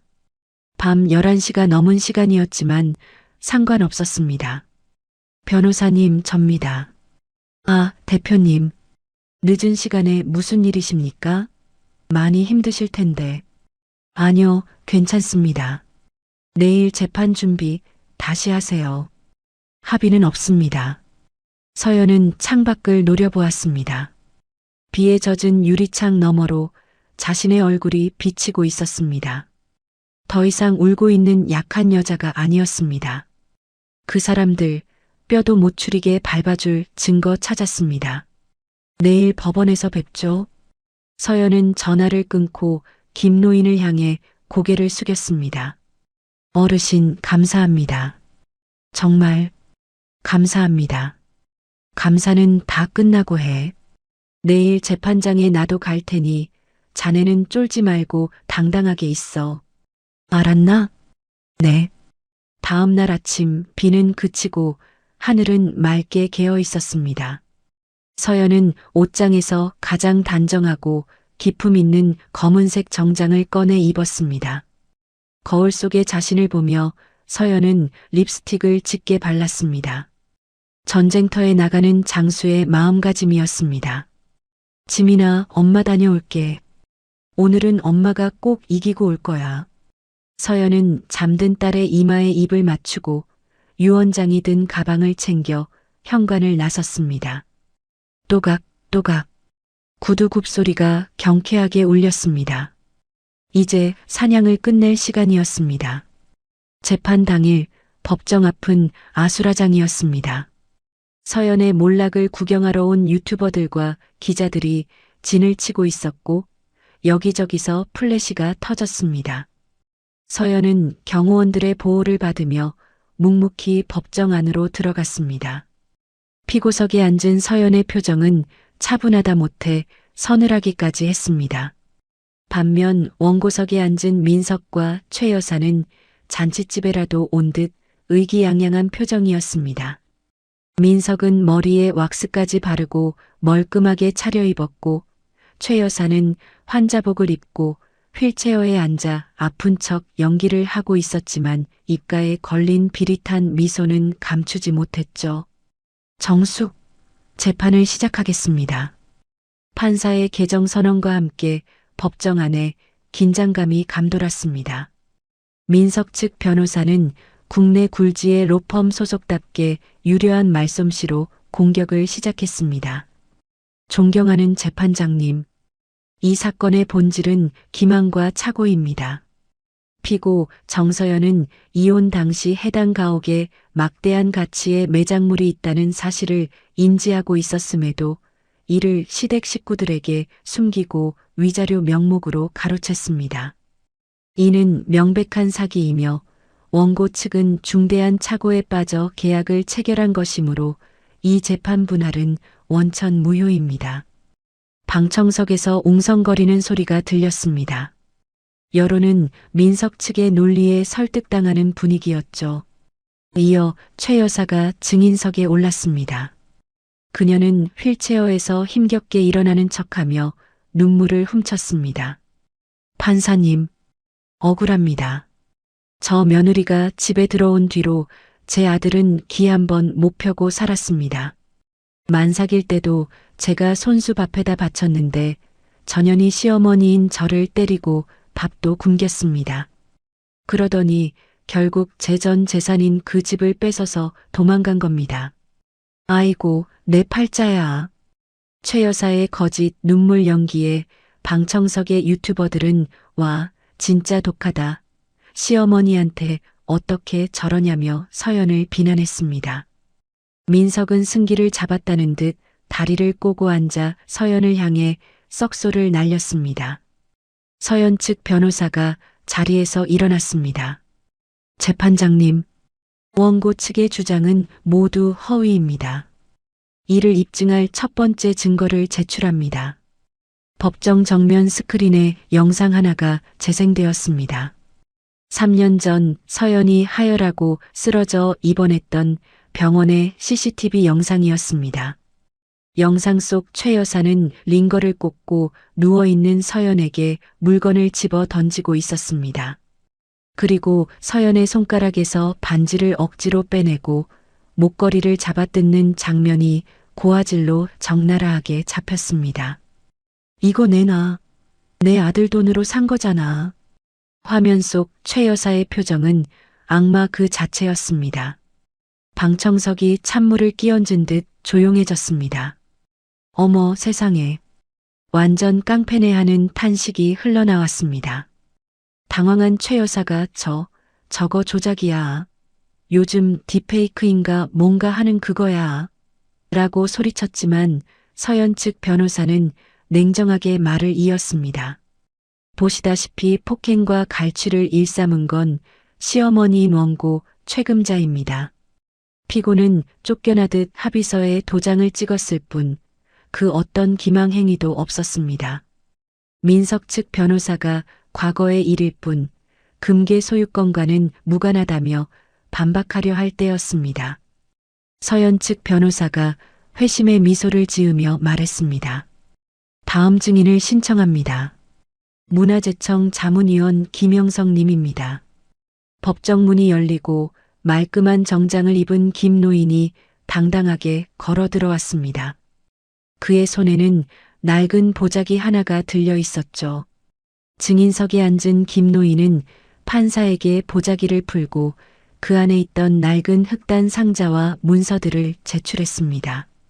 이것은 해당 가옥인 적산가옥의 대들보와 괴종식의 내부에서 발견된 1930년대에 작성된 원본 유언장과 상속 등기 서류입니다. 판사가 안경을 고쳐 쓰고 서류를 꼼꼼히 살폈습니다. 김 노인의 목소리가 법정에 울려 퍼졌습니다. 이 집의 원주인이자 원고 박민석의 증조부께서는 생전에 이 집과 유산이 부도덕한 후손에게 넘어가는 것을 극도로 경계하셨습니다.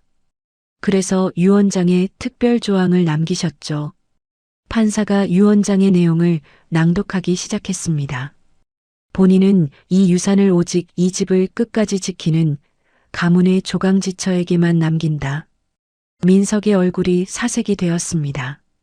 또한 내 후손인 남자가 첩을 들이거나 조강지처를 벌인 경우 그 핏줄은 상속권을 영구히 박탈당하며 이 집과 관련된 모든 매장물의 소유권은 버림받은 처에게 전액 귀속된다. 법정안이 술렁이기 시작했습니다. 100년 전 조상이 마치 미래를 내다본 듯 바람난 후손을 응징하는 유언을 남긴 것입니다. 민석의 변호사가 벌떡 일어나 이의를 제기했습니다. 재판장님, 100년 전 문서입니다. 소멸시효가 지났으며 현대 민법상 유류분 침해의 소지가 있습니다. 하지만 김 노인은 침착하게 반박했습니다. 이 문서는 단순한 유언장이 아닙니다. 당시 경성지방법원에서 공증받은 상속 특약 등기입니다.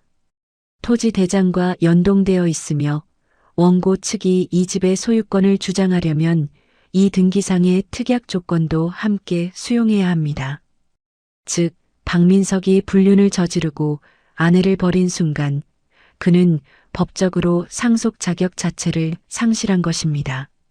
민석은 얼굴이 불그락푸르락해져서 변호사에게 삿대질했습니다. 야, 뭐라도 말 좀 해봐. 저게 말이 돼? 내 조상 돈인데 내가 왜 못 받아? 하지만 변호사는 이미 패색이 짙음을 직감하고 고개를 저었습니다. 그때 서연이 변호사에게 눈짓을 보냈습니다. 마지막 쐐기를 박을 차례였습니다. 마지막 증거입니다.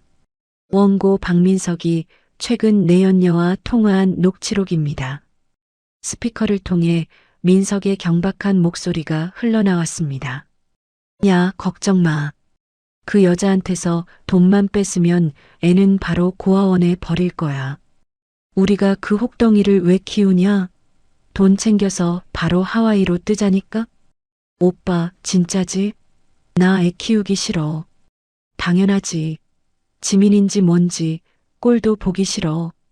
걔 볼 때마다 그 재수 없는 여자 생각나서 소름 돋아. 녹취록이 재생되는 동안 방청석에서는 야유와 욕설이 터져나왔습니다. 짐승만도 못한 놈, 저게 아빠냐 하는 비난이 쏟아졌습니다. 아이를 빌미로 돈을 뜯어내려 했던 민석의 추악한 민낯이 전 국민 앞에 까발려지는 순간이었습니다. 민석은 사시나무 떨듯 떨며 주변을 두리번거렸지만 그를 옹호해주던 유튜버들마저 카메라를 돌려 그를 비난하고 있었습니다. 판사는 탕 의사봉을 두드리며 판결을 내렸습니다. 원고들의 청구를 모두 기각한다. 이 사건 부동산 및 매장물의 소유권은 유 원장과 적법한 합의서에 의거하여 전적으로 피고 정서연에게 있음을 확인한다. 판사의 목소리는 단호했습니다.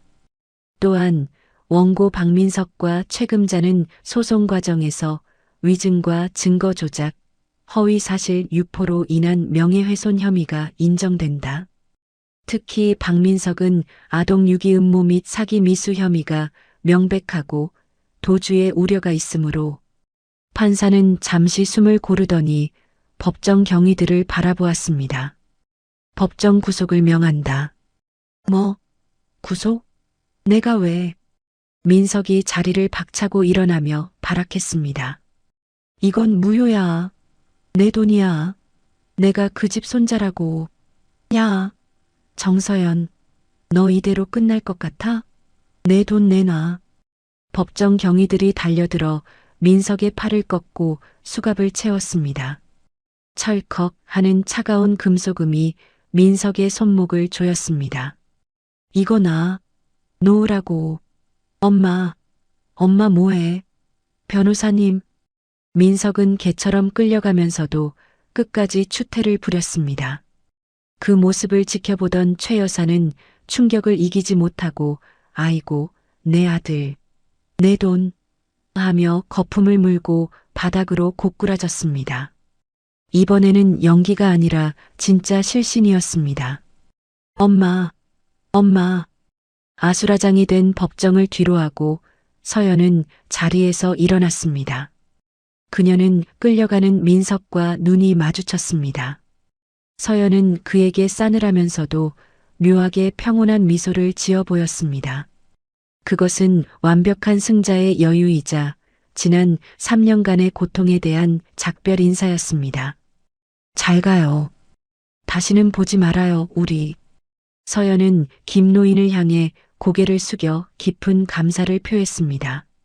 어르신 덕분입니다. 정말 고맙습니다. 아니야. 자니가 버텨준 덕분이지. 조상님도 기뻐하실 게야. 김노인은 흐뭇한 미소로 서연의 등을 다독여 주었습니다. 법원문을 나서는 서연의 앞에는 수많은 기자가 몰려들었습니다.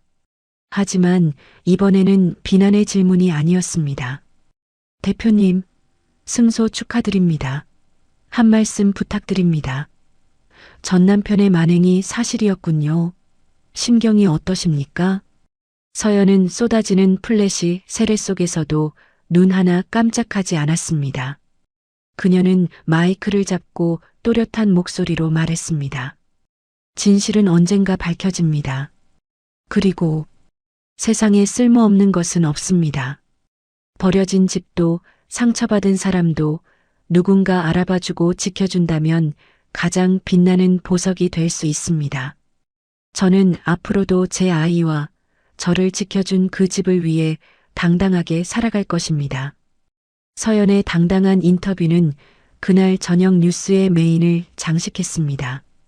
그리고 화면 속 그녀의 뒤로 먹구름이 걷히고 파란 하늘이 드러나고 있었습니다. 길고 길었던 폭풍우가 완전히 끝나는 순간이었습니다. 재판이 끝나고 어느덧 1년이라는 시간이 흘렀습니다. 계절은 다시 돌아와 만물이 소생하는 따스한 봄이 찾아왔습니다. 하지만 모두에게 따뜻한 봄은 아니었습니다. 누군가에게는 아직도 끝나지 않는 혹한의 겨울이었죠. 철창으로 가로막힌 좁디좁은 감방 안. 퀴퀴한 땀 냄새와 지린내가 진동하는 그곳에서 민석은 변기 앞에 쭈그리고 앉아 있었습니다. 야, 2805. 뭐해? 변기 광나게 안 닦냐? 오늘 점호때 냄새나면 네가 다 하자먹을 줄 알아. 덩치 큰 감방 동기, 일명방장이 윽박지르자 민석은 움찔하며 걸레질 속도를 높였습니다. 죄송합니다. 형님, 금방 하겠습니다. 과거 멀끔한 정장을 입고 떵떵거리던 박민석의 모습은 온데간데 없었습니다. 머리는 삭발당해 까칠했고 얼굴은 영양실조 걸린 사람처럼 누렇게 떠 있었죠. 그는 사기 미수와 무고죄 등으로 징역 3년을 선고받고 복역 중이었습니다. 하지만 감옥 생활보다 더 그를 괴롭히는 건 면회온 내연녀가 남기고 간 말 한마디였습니다. 오빠 미안해. 나 하와이 가는 비행기 표 끊었어. 오빠 기다리다가 나 늙어 죽을 일 있어? 그리고 오빠 명의로 된 빚, 그거 내가 쓴 거 아니다? 우린 법적으로 아무 사이도 아니니까 나 찾지 마. 안녕. 내연녀는 민석이 감옥에 가자마자 그가 숨겨둔 마지막 비상금까지 탈탈 털어 해외로 도주해 버렸습니다. 민석은 배신감에 치를 떨었지만 할 수 있는 건 차가운 감방 바닥을 치며 우는 것뿐이었습니다. 으흐흑. 내 돈, 내 인생. 정서연, 이 나쁜 년. 두고 보자. 아, 시끄러워. 재수없게 또 질질 짜고 난리야. 퍼. 방장의 발길질에 민석은 변기통 옆으로 나뒹굴었습니다.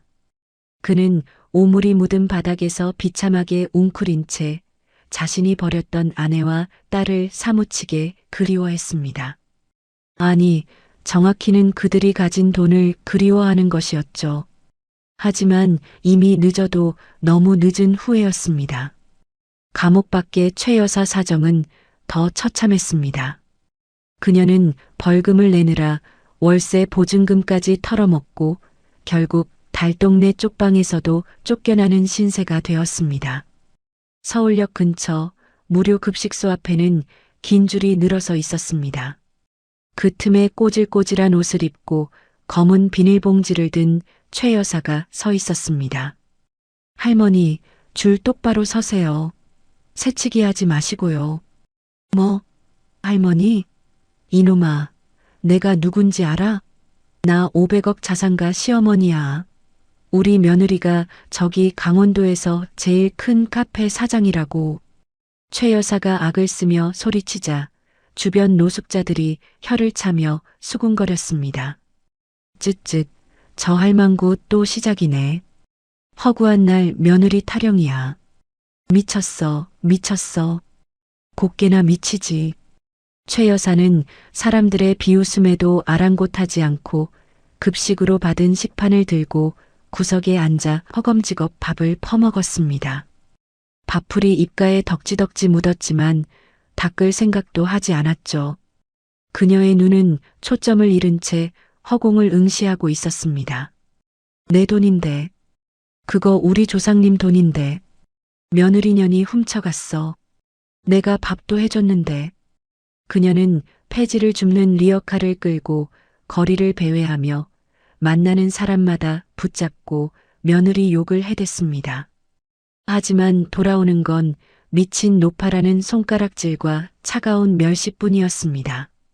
탐욕에 눈이 멀어 며느리와 손녀를 버린 대가는 철저한 고립과 가난이라는 형벌로 돌아왔습니다. 화면이 바뀌어 강원도의 어느 화창한 봄날, 헤리티지 1930 카페는 이제 단순한 핫플레이스를 넘어 지역을 대표하는 랜드마크가 되어 있었습니다. 서연은 카페 옆 부지까지 매입하여 2호점인 헤리티지 갤러리와 3호점인 키즈 역사 체험관까지 오픈했습니다. 사업은 날로 번창했고 해외 유명 잡지에서도 인터뷰 요청이 쇄도했죠. 하지만 서연이 가장 중요하게 생각하는 건 돈이 아니었습니다. 대표님, 이번 달 미혼모 자립지원센터 기부금 결제 서류입니다. 네, 바로 처리해 주세요. 그리고 독립유공자 후손 장학재단 쪽에도 지원금 증액해 주시고요. 서연은 수익금의 절반 가까이를 사회에 환원하며 자신처럼 힘든 시기를 겪는 이들에게 든든한 버팀목이 되어주고 있었습니다. 사람들은 그녀를 노블레스 오블리주를 실천하는 진정한 CEO라 부르며 존경을 표했습니다. 오후가 되자 서연은 일찍 업무를 마치고 카페 앞 넓은 잔디밭으로 나갔습니다. 그곳에서는 따스한 햇살 아래 5살이 된 지민이가 누군가와 즐겁게 연을 날리고 있었습니다. 할아버지, 더 높이 날려줘요. 허허, 그래. 우리 지민이 공주님 명령인데 높이 날려야지. 자, 봐라. 지민이와 놀아주고 있는 사람은 바로 김노인이었습니다. 그는 이제 더 이상 깐깐한 감정사가 아니었습니다. 서연과 지민이에게는 친정아버지이자 친할아버지보다 더 가까운 진짜 가족이 되어 있었죠. 김노인의 얼굴에는 3년 전의 고단함은 사라지고 인자하고 편안한 미소만이 가득했습니다. 어르신, 지민이. 이제 들어와서 저녁 드세요. 오늘 제가 맛있는 거 많이 했어요. 서연이 앞치마를 두르고 손짓하자 지민이가 엄마 하고 부르며 달려와 품에 안겼습니다. 김노인도 얼레를 정리하며 흐뭇한 표정으로 다가왔습니다. 아니, 사장님 바쁜데 뭘 또 직접 하고 그래. 직원들 시키지. 에이, 오늘 무슨 날인지 잊으셨어요? 오늘 어르신 생신이잖아요. 허허, 그런가? 늙은이 생일이 뭐 대수라고. 김노인은 쑥스러운 듯 머리를 극적였지만 눈가는 촉촉하게 젖어 있었습니다. 평생을 골동품과 씨름하며 외롭게 살아온 그에게 서연과 지민이는 늪복처럼 찾아온 따뜻한 선물이었으니까요. 카페 2층, 서연의 개인 공간에 차려진 생일상은 소박하지만 정성이 가득했습니다. 김이 모락모락 나는 흰 쌀밥에 쇠고기 미역국, 그리고 김노인이 좋아하는 잡채와 갈비찜까지. 어르신, 아니, 아버지, 생신 축하드려요. 오래오래 건강하셔야 해요. 그래야 지민이 시집가는 것도 보시죠. 서연이 아버지라고 부르며 따뜻한 밥을 건네자 김노인은 숟가락을 들다가 잠시 멈칫했습니다. 그의 투박한 손이 미세하게 떨렸습니다. 그래, 고맙다. 정말 고맙다. 내 평생 받아본 밥상 중에 제일 귀하구나. 세 사람은 도란도란 이야기를 나누며 웃음꽃을 피웠습니다. 창밖으로 보이는 기와지붕 위로 둥근 보름달이 떠올라 그들을 비추고 있었습니다. 식사를 마친 후 서연은 김노인과 함께 카페 1층 로비로 내려왔습니다. 그곳에는 작은 박물관이 마련되어 있었습니다. 유리관 안에는 서연에게 행운을, 그리고 민석에게는 파멸을 가져다 준 그 낡은 흑단 괴종시계가 전시되어 있었습니다. 수리를 마친 시계는 이제 괴기스러운 소음 대신 똑딱 똑딱 하는 중후하고 규칙적인 소리를 내며 평화롭게 시간을 알리고 있었죠. 그리고 그 옆에는 민석의 조상이 남긴 유언장이 펼쳐져 있었습니다. 조강지처를 버린 자 모든 것을 잃으리라. 그 문구는 이곳을 찾는 수많은 사람에게 깊은 울림과 교훈을 주고 있었습니다. 때마침 방송국에서 취재를 나온 PD가 서연에게 다가와 인터뷰를 요청했습니다. 대표님, 마지막으로 시청자분들에게 한 말씀 부탁드립니다. 대표님에게 이 기와집은 어떤 의미인가요? 서연은 잠시 괴종시계를 바라보다가 부드러운 미소를 지으며 카메라를 응시했습니다. 처음 이 집을 받았을 땐 저에게 세상에서 가장 쓸모없는 흉물이자 저주였습니다. 하지만 닦고 고치고 그 안에 숨겨진 가치를 들여다보니 세상에 둘도 없는 보물이 되더군요. 서연은 옆에 서 있는 김노인과 지민이의 손을 꼭 잡았습니다. 사람도 마찬가지인 것 같아요. 버려지고 상처받았다고 해서 쓸모없는 인생은 아닙니다. 누군가 진심으로 아껴주고 그 가치를 알아봐 준다면 우리는 누구나 가장 빛나는 보석이 될 수 있습니다. 저는 이 집이 저에게 가르쳐 준 그 진실을 평생 잊지 않고 살아갈 겁니다. 인터뷰가 끝나고 서연은 딸의 손을 잡고 카페 루프탑으로 올라갔습니다. 시원한 밤바람이 불어오고 기와 처마 밑에 달린 풍경이 댕그랑 댕그랑하며 맑고 청아한 소리를 냈습니다. 그 소리는 마치 과거의 아픔과 눈물을 씻어내고 새로운 희망을 노래하는 듯 했습니다. 엄마, 저기 별이 진짜 많아요. 그러네. 우리 지민이 눈처럼 반짝반짝하네. 서연은 밤하늘을 올려다보았습니다. 3년 전 죽고 싶을 만큼 깜깜했던 그 밤하늘과 같은 하늘이었지만 지금은 수많은 별이 서연을 축복하듯 빛나고 있었습니다. 저녁 먹자. 과일 깎아놨다. 아래층에서 김노인이 부르는 소리에 서연과 지민이가 마주보고 네 하며 까르르 웃음을 터뜨렸습니다. 가자, 할아버지 기다리시겠다. 서연은 지민이를 안고 계단을 내려갔습니다. 그녀의 뒷모습은 그 어느 때보다 단단하고 평온해 보였습니다.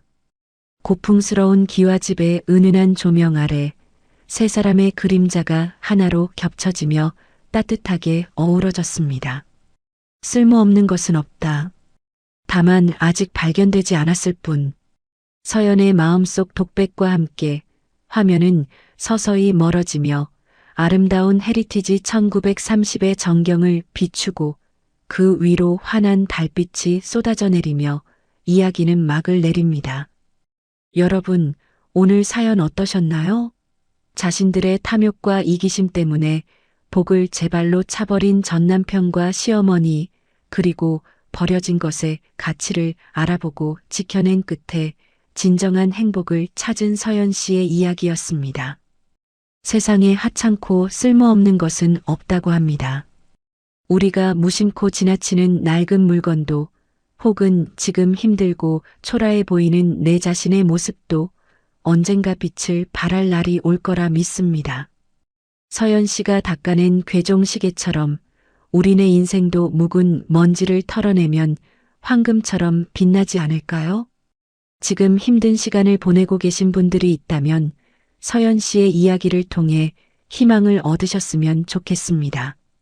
당신은 아직 발견되지 않은 최고의 보석입니다. 이야기를 끝까지 들어주신 분이 계시다면 잘 들었다고 댓글 하나만 남겨주세요. 여러분의 따뜻한 댓글이 영상을 만드는데 큰 힘이 됩니다. 감사합니다.